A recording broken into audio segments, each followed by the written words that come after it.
ئێمڕۆ ئینجازێکی زۆر تاریخی بوو بۆ حکوومەت و بۆ پەرلەمان پێکەوە وەک یەکتیم مناقەشەیەکی یەکجار باشمان کرد بۆ هەموو فەسڵ و بابەکانی ئەم یاسایە پێمان وایە لە چوارچێوەی ئەم یاسایە دادپەروەری ڕێخستنەوەی وەزیفەی گشتی دێنینەوە سەر سێکەی صحیح و حەقیقی خۆی و لە چوارچێوەی ئەم یاسایەش ئینشاءڵڵا واکەین ئەو خەرجیە زۆرە نەعەدالەتی کە لە کەرتێک لە کەرتەکان سەردەفک دەکرێت بهێنینەوە بۆ لە شوێنێکی معقول و عەقلانی و عادەلانە سەرفی بکەینەوە.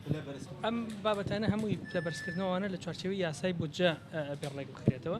ئێمە لە دوای ڕێکەوتن لەگەڵ عێراقا لە دوای یەکلاکردنەوەی داهاتەکان دەتوانین خەرجەکانی شێکلایی بکەینەوە. خۆتان نەزانن بودجە دوو لایەنە داهات و خەرجیە کەی توانیمان هەردوو لایەن بەشێکی عیلاقی بە عێراقەوە کە لەگەڵ عێراق یەکلایی بووە و کاتە دەتوانین یاسای بودجەش بینینەوە. خۆی ئەمە بەشێکە لەو دڵنیایی کە باسمان کرد ئەو هەژمێری بانکیە لە چوارچێوەیەکە دەکرێتەوە. چوارچێوەکە چەند پرۆسەیەکە. یەکەم جار ئێمە دەبێت بانکەکانی حکوومەتی هەرێم بکەین بە ئەلکترۆنی لە دوای کە بانکەکان کرا بە ئەلکترۆنی ئێمە ڕێنمایەک بۆ ئەم بابەتە دەرەکەین. دوای ڕێنمایەکەش هەژمێرێک بۆ هەموو فەرمانبەرانی حکوومەتی هەرێم دەکەین کە سەرجەم مستحقاتی مالی ئەو فەرمانبەرە لەناو هەژمێرەیە بێ.